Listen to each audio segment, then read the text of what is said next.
sama-sama tayong magiging saksi.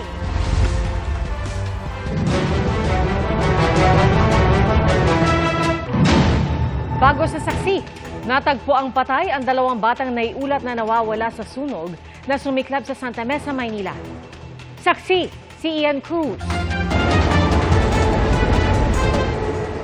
Mag-aalas 4 ng hapon kanina nang sumiklab ang malaking sunog sa NDC Compound 1 sa Road 12, Barangay 628, Santa Mesa, Maynila. Nagkaroon din ng malakas na pagsabog. Si Aling Belen, inunang isalba ang buhay ng apo sa tuhod na 1 taong gulang. Binuhat ko na yung apo ko sa kana ko lumabas. Ano narinig mo nung simula pa lang? Yun lang, yung sigaw nung kaninong bahay ito umuusok, yun lang, lumabas na ako, kasama ko yung apo ko. Napakainit dito sa Santa Mesa kanina at gawa sa light materials yung karamihan sa mga bahay dito. Napakalakas pa ng hangin kanina kaya naman mabilis na kumalat ang apoy. Ang sentro ng sunog nasa pagitan ng mga gusali, kabilang na ang building ng College of Communication at College of Engineering ng Polytechnic University of the Philippines. Nasunog din ang ilang sasakyan dahil hindi na nailipat sa bilis ng pagkalat ng apoy. Giniba na rin ng mga bumbero ang pader para makabuga ng tubig. Inaalam pa ng Bureau of Fire Protection ang dahilan ng sunog na umabot sa ika-4 na alarma, maging ang sinasabing na-trap na 2 bata. Isa lang po yon sa tinitingnan ng ating mga arson investigators. Alin po sir? Yung sinasabi kanina na aircon na Sa lukuyan po, nag-overhauling ang ating mga kasamahan ng mga bumbero para makita po yung sinasabi nila na lugar kung saan meron daw pong naiwan na bata. Ilang bata daw po yon? So far sir, sabi nila 2 pero subject pa rin po ng confirmation ng ating mga kasamahan. Ayon sa Bureau of Fire Protection Manila, tinatayang 100 pamilya apektado ng sunog. 2 naman ang naitalang sugatan na nagtamo ng paso at sugat. Mag-aalas 7 ngayong gabi nang ideklarang fire under control ang sunog. Para sa GMA Integrated News, Ian Cruz ang inyong saksi. Isa pang bago sa saksi, 3 ang nasawi matapos mabangga ng truck ang isang tricycle sa New Washington sa Aklan. At ayon sa pulisya, nakaidlip umano ang driver ng truck. Saksi, si Kim Salinas ng GMA Regional TV. Wasak na wasak ang isang tricycle matapos aksidenteng mabangga ng isang tanker truck sa Barangay Ochando, New Washington, Aklan, pasado alas 7 kaninang umaga. Ayon sa New Washington Police, nasa magkabilang lane ang tricycle at truck, ngunit nakaidlip umano ang driver ng truck, kaya naagaw nito ang lane ng nakasulubong na tricycle. Nakaidlip niya siya ma'am, kag bali na going to the left na siya ma'am, so nakaon niya ang lane sang aton nga tricycle. Patay ang driver ng tricycle at 2 iba pa. Sugatan naman ang 4 pang sakay ng tricycle na patuloy na ginagamot sa ospital. Hawak na ng mga pulis ang driver ng truck na mahaharap sa reklamong reckless imprudence resulting in multiple homicide, damage to property and physical injuries. Sa lalawigan ng Antique, tourist van at bus naman ang nasangkot sa disgrasya. Sa videong yan, makikitang halos wasak na ang tourist van. Ang bus naman nasa haligi ng balkonahe ng isang bahay matapos bumangga. Ayon sa Pandan Police, papunta sa bayan ng Pandan ang van mula sa Nabas, Aklan. Ang bus naman mula Pandan patungo na mga Kalibo, Aklan. Ngunit pagdating sa Barangay Fragante, Pandan, Antique, pasado alas 6 kaninang umaga, lumipat ang van sa lane ng bus. Ang van, medyo tasig niya dalagan ma'am. Tapos tapos siya sa may curve na. Dili siya sa outer lane. Nagamat-amat siya patunga. Dito pala sa lane sang coming na vehicle series ma'am. Tapos wala din niya mabawi ma'am ang kuwan. Makabalik sa iya lugar. Dahil sa impact, nagtamo ng matinding head injuries ang driver ng van na dahilan ng kanyang pagkamatay. Sugatan naman ang driver ng bus, gayon din ang siyama sa kanyang mga pasahero. Nasa kustodiya na ng pulisya ang driver ng bus para sumailalim sa investigasyon. Para sa GMA Integrated News, Kim Salinas ng GMA Regional TV, ang inyong saksi. Walang habas na namaril ang 3 lalaki sa San Jose del Monte, Bulacan. 2 ang nasugatan. Saksi, si Mark Salazar.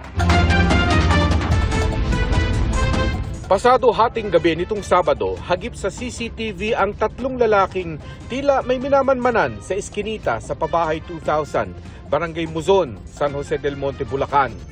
Bigla silang naglabas at nagpaputok ng baril. Nagpulasan ng mga pinaputukan pero 2 sa kanila ang tinamaan. Base rin po sa mga salaysay ng mga biktima po, yung may isang lalaki na nagsadya sa kanila, nakisindilan ng sigarilyo. Ang alias doon ay alias Bilog. Nakisindi lang sa kanila ng sigarilyo nang maya-maya may dumating na 3 katao na armado ng mga baril. Doon na walang habas na pinagbabaril yung ano.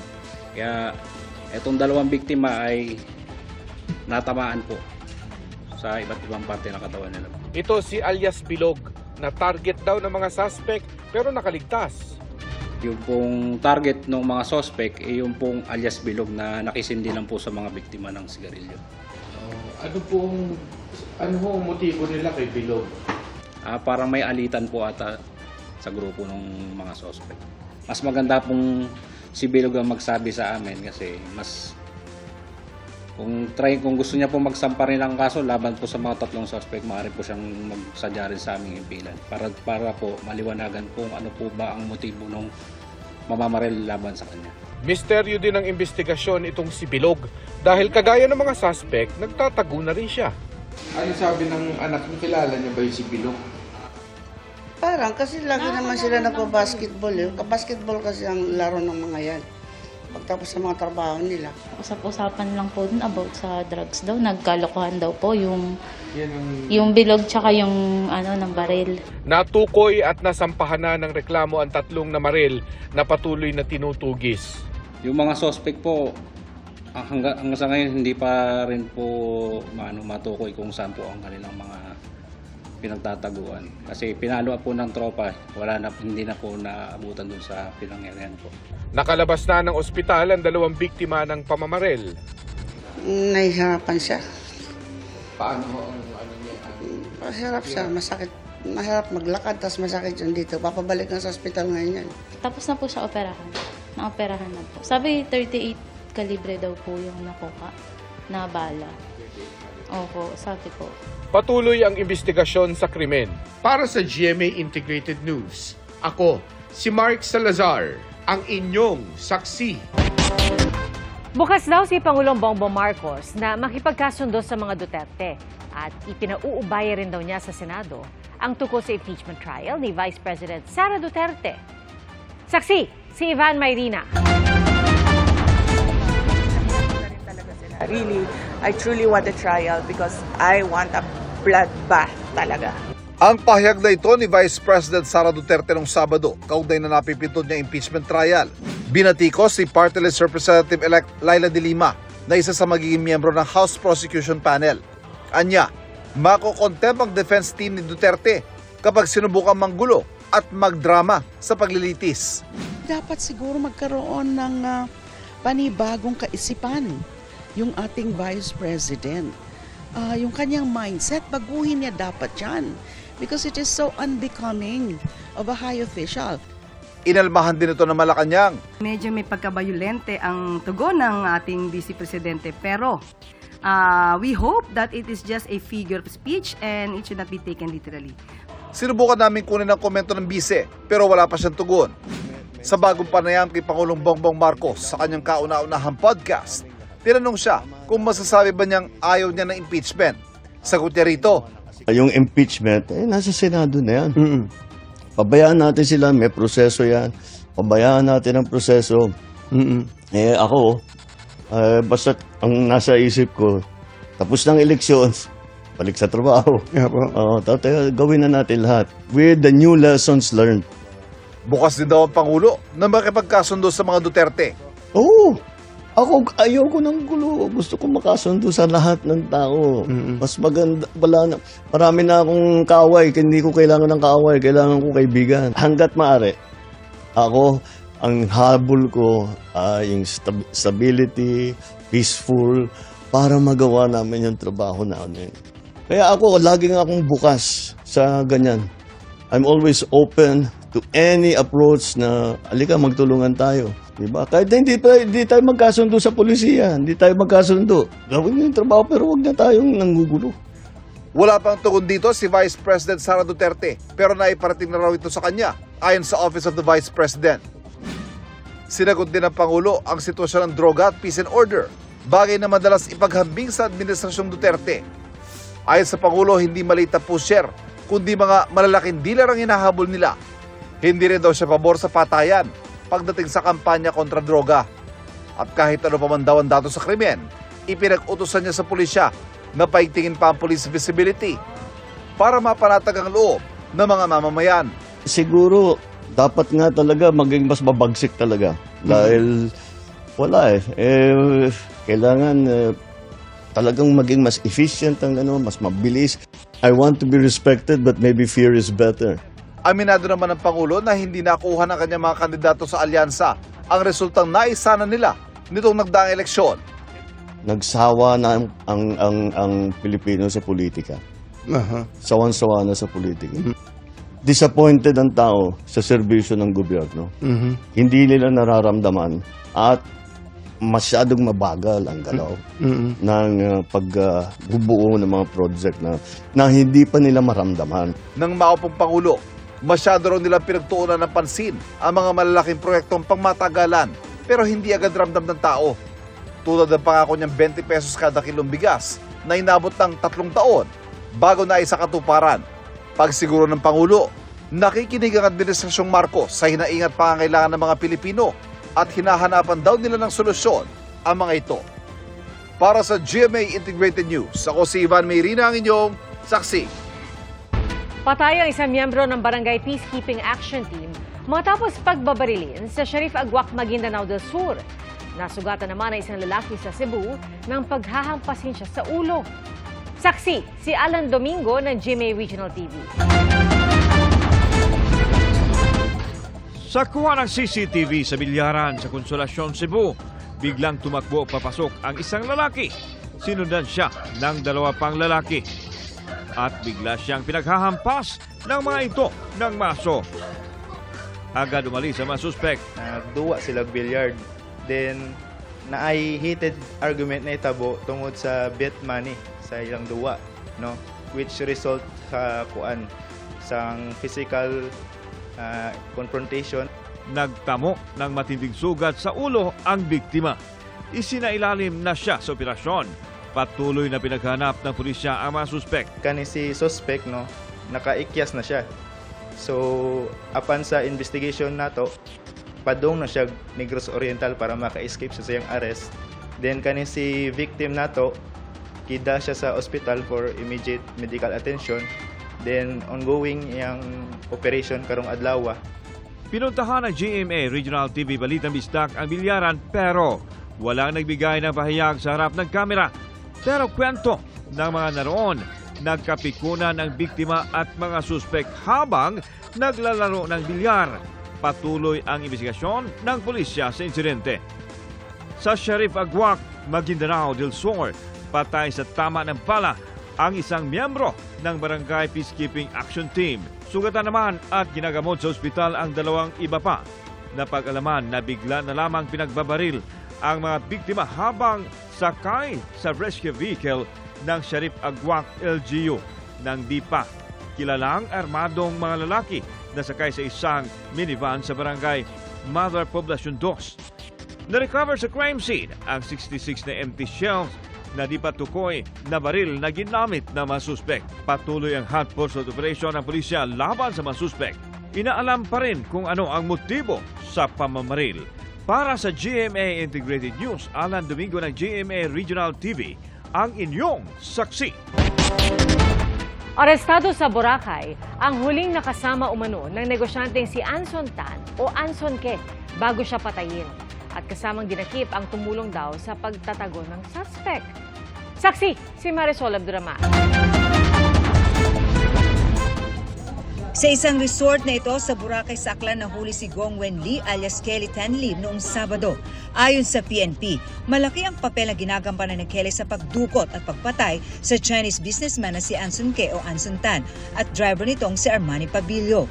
Ito pong si Kelly po ang may alam doon po sa mga pinagsalin-salin po ng mga ransom using e-wallets until such time nga po na mai-transfer at ma-convert po ito sa cryptocurrency. Si Kelly rin daw ang ginamit na pain ng grupo para mapapunta si Ke sa lugar kung saan siya dinukot. sa statement po ni David Talyao ay sinabi po niya na ginamit po niya si Kelly para po i-attract po si David Talyao. Si Kelly nga raw ang nakitang kasama ng biktima nang huli itong makitang buhay noong March 29. Sa impormasyon ng PNP, nagpalipat-lipat sa iba't ibang resort sa Boracay si Kelly matapos maglunsa ng manhunt operation laban sa kanya. Nakarating raw ito doon gamit ang isang private jet. Kasama niyang nahuli ang isa ring Chinese national na si Wu Jiaping alias Wu Jiabing na isa umunong hairdresser. Si Wu Jiaping ang sinasabing nangasiwa sa pagtatago ni Kelly. Siya po ang nag-check-in po sa kanya dahil nga medyo mainit na po si Kelly, so hindi po siya nagpupukont. Ang nagpupukont po itong si Wu Jiabing. Bukod sa mga cellphone, na-recover rin ng pulisya ang isang maskara at wig. Mukhang i-disguise po niya si Kelly po to avoid the detection. Sa ngayon, isa pa rin ang kina for ransom na tinitinang motibo sa pagdukot at pagpatay kay Ke. Si David Talyao at Kelly ang itinuturing ng pulisya na masterminds at co-mastermind sa krimen. The intention really is to kill talaga si Anson Tan because normally kapag sa mga ordinary kidnapping for ransom po na nahawakan po ng AKG, at least according to their assessment po ay pag nakuha po yung pera ay inire-release na po. Bago maaresto sina Kelly at Wu Jiaping, may 3 ng suspect na hawak ang pulisya kaugnay sa kaso. Patuloy pa rin kasing pinaghahanap ang isa pang suspect at hindi pa rin nababawi ang ransom money na nakuha ng mga suspect. Unaccounted pa rin ang isang nagngangalang Johnny Lim na kasama raw sa pagpaplano. Ongoing pa po yung pagtitrace po natin, sir, with respect po dun sa ransom money because ang objective po natin ay mabawi po itong napakalaking pera po na binayad po sa family. Kanina, sinampan si Kelly at kanyang kasama ng mga paglabag sa immigration law. Nasa kustudiya naman na ng PNP AKG si Kelly at 4 na iba pa. Sinusubukan pa namin kunan ng pahayag ang pamilya ni Ke. Para sa GMA Integrated News, Marisol Abduraman, ang inyong saksi. Libo-libong pamilya sa Mindanao ang apektado ng baha dahil sa mga pag-ulang dulot ng Intertropical Convergence Zone o ITCZ. Saksi, si Efren Mamak ng GMA Regional TV. Lawayon Bridge. Gini sitwasyon good guys. Di gyud maagyan. Wasak at hindi na madaanan ang Mangile Bridge at Lawayon Bridge sa Jose Abad Santos, Davao Occidental. Bumigay ang isang bahagi ng parehong tulay dahil sa lakas ng agos ng ilog matapos ang naging pag-ulan. Mga approach niya kasi hindi siya sementado, and then because of the mabilis, malakas na agos ng tubig, nadala po yung lupa. Ang mga tulay na ito ang nagkokonekta sa Jose Abad Santos at sa bayan ng Don Marcelino, kaya stranded ang mga residente. Sa ngayon, nagsasagawa na ang lokal na pamahalaan ng assessment para agad itong masolusyonan. Salud na, salud. Sa lakas naman ng ragasan ng tubig, halos hindi na masilayan ang truck na yan sa Senator Ninoy Aquino Sultan Kudarat. Tumirik kasi ito ng pilit na itawid ng driver sa baha para agad na makauwi matapos ang malakas na ulan. Naging pahirapan ang pagsaklolo ng mga residente gamit ang isang backhoe. Matagumpay na nahila sa pangpang ang truck at nasagip ang driver. Sa Kumalarang, Zamboanga del Sur, nagsilikas na ang mga residente na sinuong ang taas ng baha. Humahampas din ang baha na bumalot sa isang covered court sa Bayugan East. Merong sapa doon na umapaw at maraming mga bahay yung nasa lampas. And that's the first time na umabot yung baha doon sa covered court. Sa tala ng MDRRMO, mahigit 1,000 pamilya ang apektado ng pagbaha. Isang lalaking senior citizen ang naitalang patay matapos malunod sa baha. Sa Sheriff Sauduna Mustafa, Maguindanao, abot dibdib na ang baha na sinusuong ng mga residente. Bukod sa mga bahay, apektado rin pati ang hanap buhay sa lugar. Nagsagawa naman ng aerial survey ang Civil Defense BARM sa mga binahang lugar sa Maguindanao del Sur. Umabot sa mahigit 6,000 pamilya sa lugar ang apektado. Damay rin sa baha ang mahigit 20 hektarya ng mga pananim. Sa ngayon, pag-aaralan pa kung isa sa ilalim sa state of calamity ang buong probinsya. Sa bahagi ng Luzon, maraming pananim ang lubog sa baha sa Mangaldan, Pangasinan. Ang mga pananim na pechay, aanhiin sana ng mga magsasaka sa mga susunod na linggo. Sa monitoring ng Mangaldan Municipal Agriculture Office, nabawasan ang produksyon ng pechay sa lugar dahil sa pag-ulan. Dahil naghahanda ng mga magsasaka para sa pagtanim ng palay, medyo kumunti na. Malaki lang yun para sa amin yun, makabawi sa sa logi. Para sa GMA Integrated News, ako si Efren Mama ng GMA Regional TV, ang inyong saksi. Bukod sa Intertropical Convergence Zone o ITCZ at Easterlies, may namuong bagong low-pressure area sa loob ng PAR. At ayon po sa Pag-asa, nakapaloob yan sa ITCZ at namataan sa layong 200 kilometers west-southwest ng Aborlan, Palawan. Mababa ang tsansa nitong maging bagyo pero magpapaulan din sa ilang bahagi ng bansa. Tuloy-tuloy naman ang mainit at maalinsang panahon dahil sa Easterlies. Bukas, 26 na lugar ang maaaring makaranas ng init na nasa danger level. At base naman sa datos ng Metro Weather, mataas ang tsansa ng ulan sa Southern Luzon, pati na sa halos buong Visayas at Mindanao. May heavy to intense o matitinding ulan na posibleng magpabaha o magdulot ng landslide. At sa Metro Manila, nasa 41 degrees Celsius ang heat index, pero posible pa rin ang localized thunderstorms lalo na bandang hapon o gabi. Tiniyak ng Department of Health na walang dapat ika-alarma sa gitna po ng pagtaas ng mga kaso ng COVID sa ilang bahagi ng Asya. Saksi, si Darlene Kai. Tumataas ang bilang ng COVID cases sa mga bansa at teritoryong kalapit ng Pilipinas, gaya sa China, Hong Kong, Taiwan, Thailand at Singapore. Sa Singapore, halimbawa, tumaas ng 3,100 ang COVID cases noong April 27 hanggang May 3 kung ikukumpara noong ikatlong linggo ng Abril base sa pinakahuling impormasyon mula sa Singapore Ministry of Health.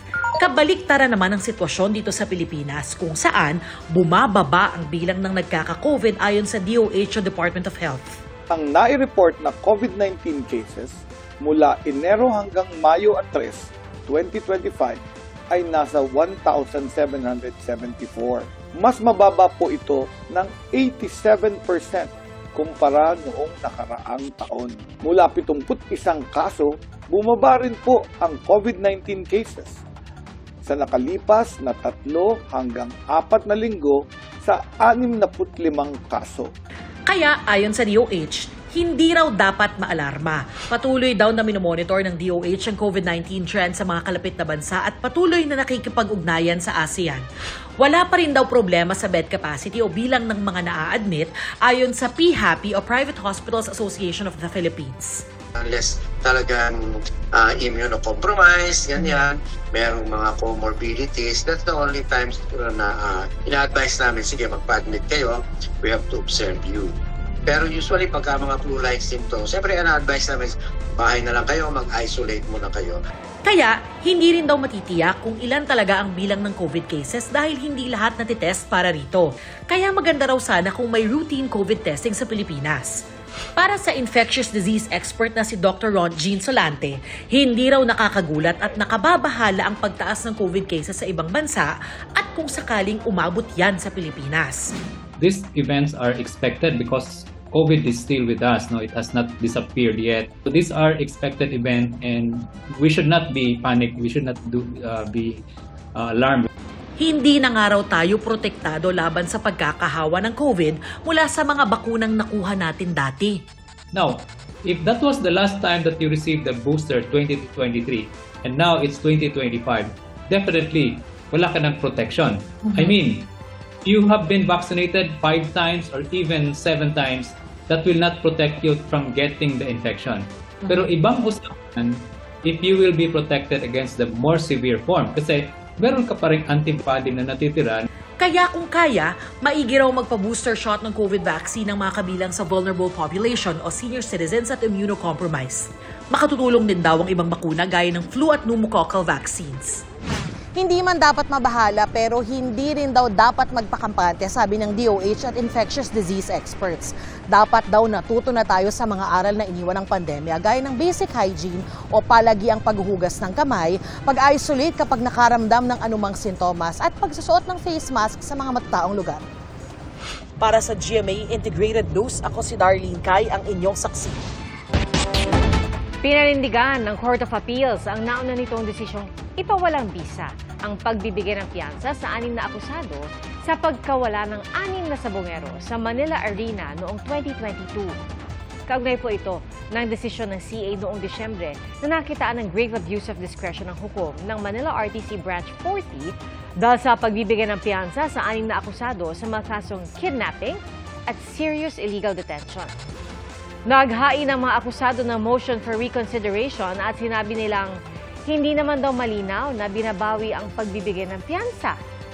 Sa pagbasura ngayon ng kanilang motion for reconsideration, sinabi ng CA 3rd Division na bagamat hindi direktang sinabi sa naunang desisyon na kanselihin na ang piyansa ng mga akusado, malinaw nila na pinawalang bisa ito.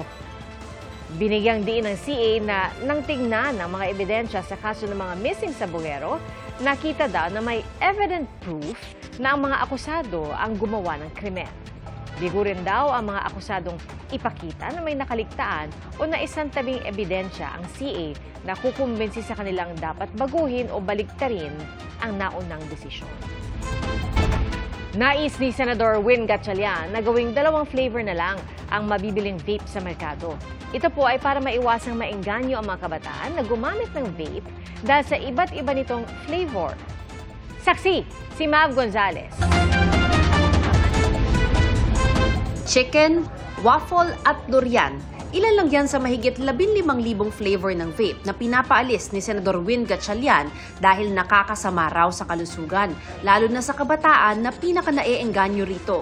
In the Philippines, from what we know, there are already more than 7,000 flavors in the country.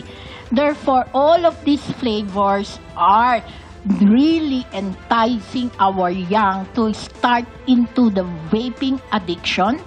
We are calling it an addiction because almost all these vapes contain nicotine. It will be very seldom na makakakita kayo ng walang nicotine. Sabi ni Gatchalian, may opinion na ang Department of Justice na 2 lang dapat ang flavor ng vape, menthol at original tobacco. Wala ng orange, wala ng strawberry, wala ng bubble gum, wala ng...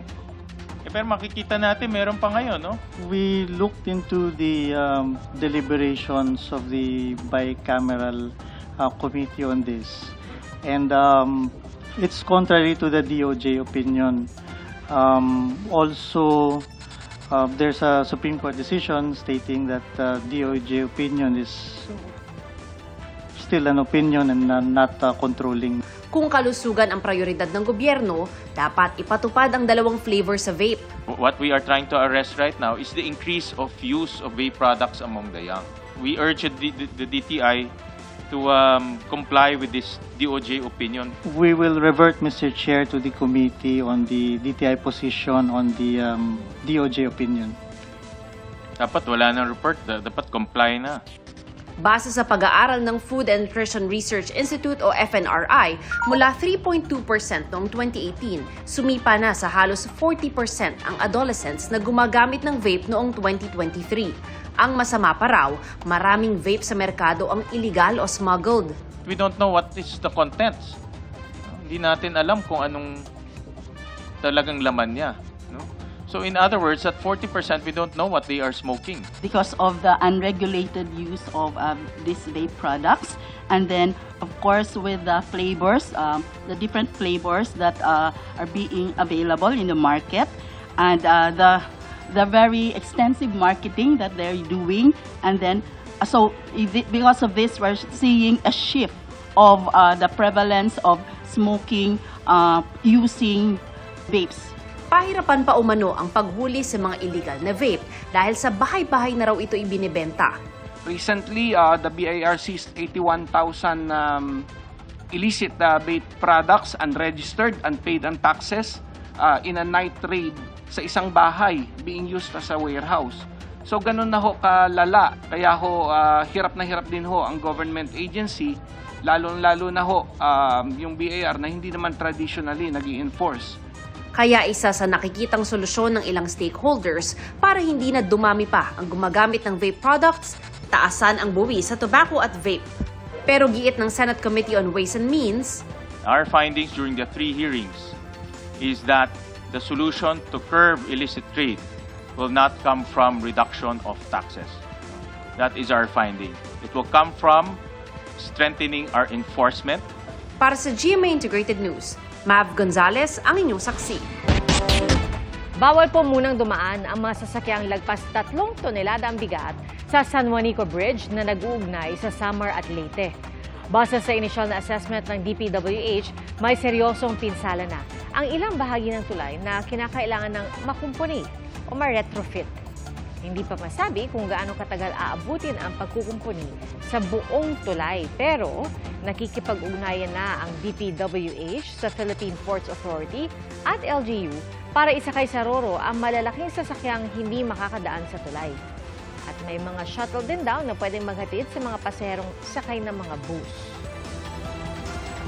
There will be some impact actually because of the convenience and the delays that will be brought about by the limited loads that will pass through it. Mas mabuti na yung pag-iingat kaysa sa we tolerate actually.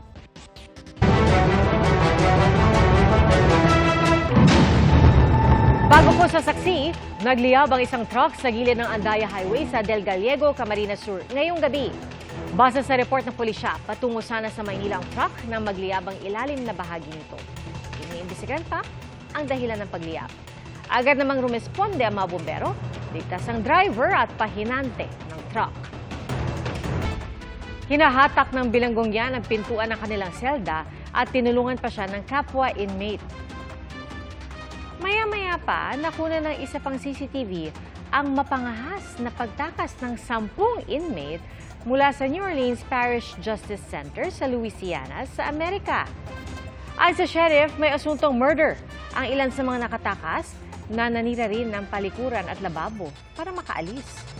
Tinutugis pa ang 7 pugante habang nasa kustodiya na muli ng mga otoridad ang 3 iba pa.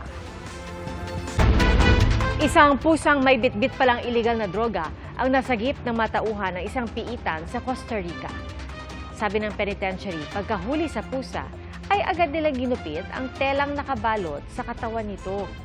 At doon na diskubring may nakasilid palang mahigit 200 gramo ng marijuana at iba pang drug paraphernalia. Itinurn over na sa National Animal Health Service ang pusa para maipasuri. Sugatan sa pananaga ang isang lalaki at kanyang kinakasama sa Samboan, Cebu. Ayon sa pulisya, nakaalita ng lalaking biktima ang kanyang kuya dahil sa isang post sa social media. At nang lumalim ang away, kumuha raw ng itak ang suspect at saka tinaga ang kapatid. Nagtamo ng sugat sa pisngi ang biktima habang sa ulo naman tinamaan ang kanyang live-in partner. Sumuko rin ang suspect na nakatakdang sampahan ng reklamo. 841 eskwelahan sa buong bansa ang kasama sa pilot run ng revised senior high school curriculum simula po sa susunod na school year. At sa pagdinig na House Committee on Basic Education and Culture, sinabi ni DepEd Undersecretary Wilfredo Cabral na sa naturang bilang 580 ang pampublikong paaralan habang 261 ang pribadong paaralan. Sa bagong curriculum, binawasan ang mga core subject at mula sa 15 asignatura, magiging 5 na lamang ang mga ito.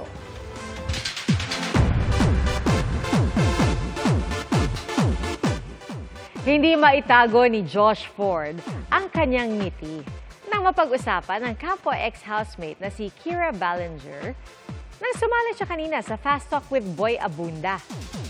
Nasa loob pa lang sila ng bahay ni Kuya, marami nang kinilig sa tandem nila na binansagang Kish. At sa isang TikTok post, tinawag pang safe space ni Josh si Kira. Kanina, natanong si Josh tungkol sa real score sa kanilang dalawa. Meron ba yun? I mean, there was that special relationship or there was that special thing between the two of you? Kira's a lovely girl. I can speak all day about her. She's a sweet person. And sobrang bait niya po, hindi lang, outside, pati na rin inside. Kinikilala po namin ang isa't isa. Okay. Right now. So, yeah, looking forward to whatever happens. Salamat po sa inyong pagsaksi Ako po si Tia Arcangel para sa mas malaking misyon at sa mas malawak na paglilingkod sa bayan. Mula po sa GMA Integrated News, ang News Authority ng Filipino. Hanggang bukas, sama-sama po tayong magiging saksi!